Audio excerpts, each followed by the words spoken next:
What is going on, guys? JFC here. The meta in FIFA 23 is much different, I'm not gonna lie, than the previous FIFAs, where dribbling and being 5'4" was like the ultimate meta. Whereas this year, that is, I'm telling you now, is just not even close to the case. So I wanted to show you guys the best players in each position, but I also wanted to show you guys some players that are usually not meta that I think people are going to be sleeping on, so maybe a little more cheaper than usual. Some are, some aren't, but they're going to be way better than previous years. So let's just jump into it. I'm not going to do goalkeeper. Well, let me show you guys what I think the best goalkeeper in the game is going to be. I guess it's going to be Thibaut Courtois. Then Courtois is like one of the best goalkeepers every single year. So I'm not going to say too much about that. I'm going to give you guys who I think the best right back in the game is. I'm also going to give you guys a cheap option that you can strive towards if you do not have that many coins. In this video, by cheaper, I mean like somebody who's about 15k or less. The reason I want to give you a player in every single position that's like 1,000 coins is because you're probably going to graduate from that kind of player very early on and only use him for like a couple days. So I want to give you guys somebody you can upgrade towards and like keep him in your team for a long time. Like somebody who's 15k is going to be like a lot better than somebody who's probably 1,000 coins and he's going to stay in your team for longer. So I think that's more useful than picking somebody who's like 800 coins, who's decent. I think Kyle Walker is the best right back in the game. I'm using him right now, and I think that there is, I think he's one of the best players on my team, literally. And my team is like a 500k team. I'll show you at the end.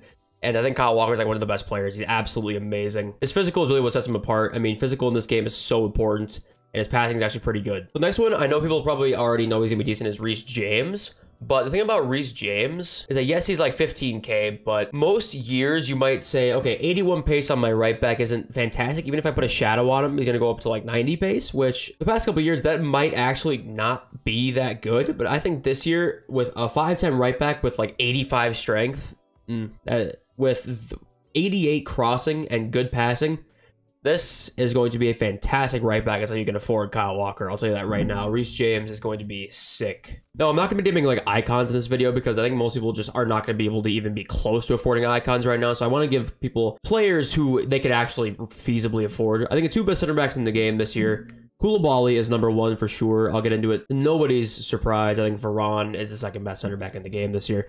This isn't a shock to anybody. These two center backs are absurdly good. I've played against both of them plenty of times, and they're brick walls. You are not getting around Koulibaly or Varane. They're physically dominant. Koulibaly has 94 base strength.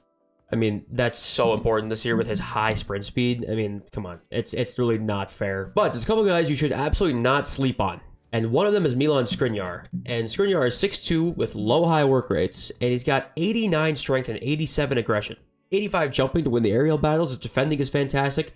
I don't know why Skriniar is so cheap. I think he's like 12k or 15k. What's he going for? 12k.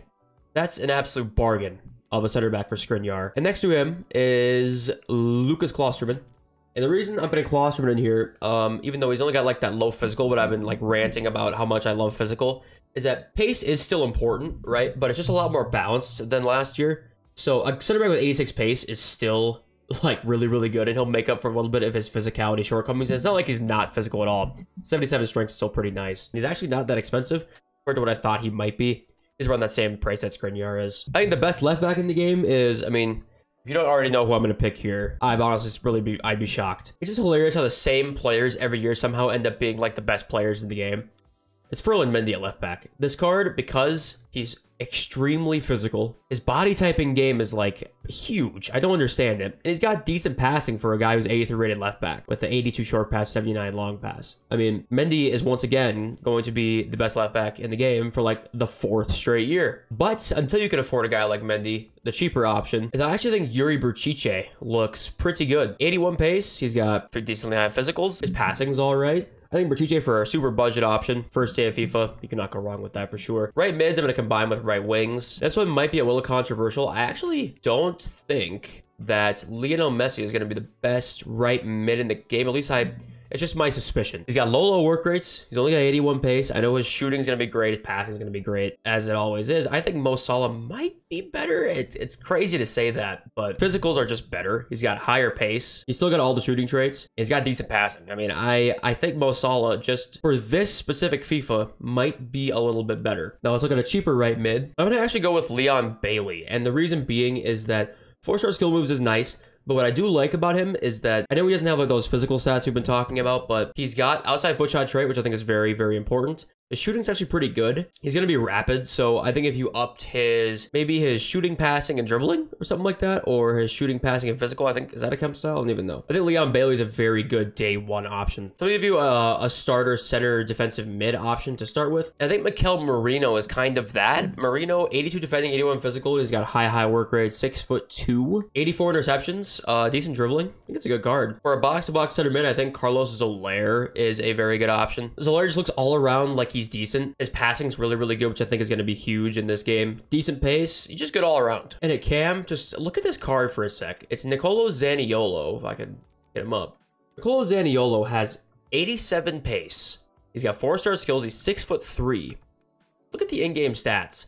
Sure, his passing isn't that great, but look at those physical stats. He has 77 finishing and 79 shot power. And you do not need to up that pace if you play him at cam. Like, give him a shooting, passing, and dribbling chem style, which I think is choking on the spot here. Is it marksman?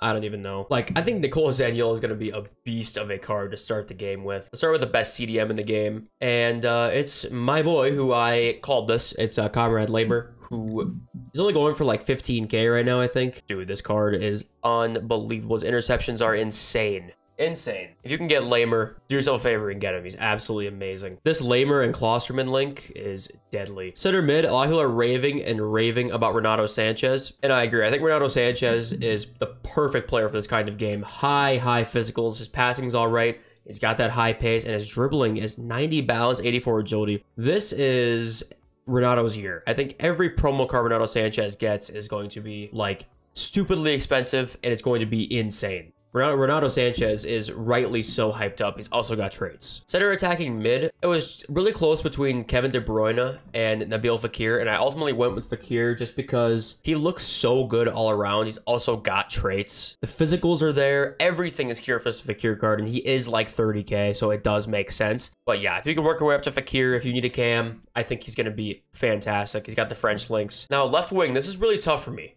because I still want to say Neymar is the best left wing in the game, but it does concern me that he just doesn't. This is his worst card in a while. I think he's still going to be really good, but I actually think that, not saying for sure, but I think there's a chance Sadio Mane is better for this meta. He's always had really high physicals. He's got high jumping as well. He's going to be rapid. He's got crazy good finishing. He's got custom animations. I loved Sadio Mane at the beginning of the game last year. I think Sadio Mane might be better than Neymar. It's going to be close. And for my lower budget option, listen, I think that this Gakpo card is incredible. I know he's hard to like. He's Dutch in the Eredivisie. Shooting is great. His dribbling, very good. Strength, 80. Gakpo looks sick. I think Cody Gakpo is going to be awesome. First of all, let me tell you right now, many of the hero strikers are guys without 4-star skills, so they're way lower in price. Like this Volaire card, only 3-star skills, but he's got really high physicals, incredibly high shooting, finesse shot trait. Diego Milito, finesse shot trait, incredibly high shooting, good physicals as well there. I mean, I think there's like 3 or 4 of these strikers, right? Like Forlan has 4-star skills, or like Mario Gomez, 6'2", incredibly high shooting. These guys, I'm telling you, are going to be really good, and they're going to be undervalued. They're going to be undervalued until people figure out that you don't need skill moves in this game. Like Smolarek, he's only 5'7", but he's got high physicals, got high shooting. Like, these guys are just going to be good this year. I think people are going to be sleeping on some of these cards, and you can take advantage because they're going to be good. Let's just get into our favorite striker in the game, shall we? Because I just want to talk about him. I want to gloat about him some more. It's Erling Haaland. Haaland, I played 19 games with. He's got 20 goals. He's insane. I know it's start of the year, so it might be just that start of FIFA phase, but I think this year is different, man. I think Erling Haaland is insane. I think he is absolutely insane. I think his price is justified. He's 200K right now. And I think he's worth it. He's worth 200K. And I never thought I'd say that about a card with 3-star weak foot, 3-star skills, and 80 dribbling. One of my favorite strikers is Lautaro Martinez. I think he's like 15K, and the reason that I like him so much is that look how good he is all around. His passing is his worst, and even for a striker, that's like not the worst thing ever for like a gold striker. Shooting, fantastic. He's got outside foot shot. Physical's great. Dribbling, great. I think Lautaro Martinez is gonna be sick. I think there's a lot of good Serie A cards in the game. I think there really is a lot of good undervalued Serie A cards. Because Lautaro Martinez Skriniar link, I think, is fantastic. I think Lamer and Klosterman's a fantastic link. There's a lot of ways to link a lot of good valued meta cards into your team. Basically, here's my team, by the way. If you take anything from this video, I want you to take away the fact that do not sleep on the players with high physical in this FIFA. Just don't do it. Just give them a try. Just don't be a merchant for a Dembele, a Mertens, because those guys are still going to be good. But I think there's many people out there that are going to be good with these really tall strikers, but they don't even know it because they haven't been able to use them for like any of these last 3 or 4 FIFAs. Like, you'll see this Wayne Rooney and you just instantly think, it's kind of fodder. No, I don't quite think so. I don't think so. I think you plop a Hunter on this Wayne Rooney, up that pace, that strength's fantastic. I don't know, man. I think this is a year where it's different. That'll be it for the video today. I love you guys so much. Subscribe if you're new around here, and I'll catch you in this video tomorrow. Peace.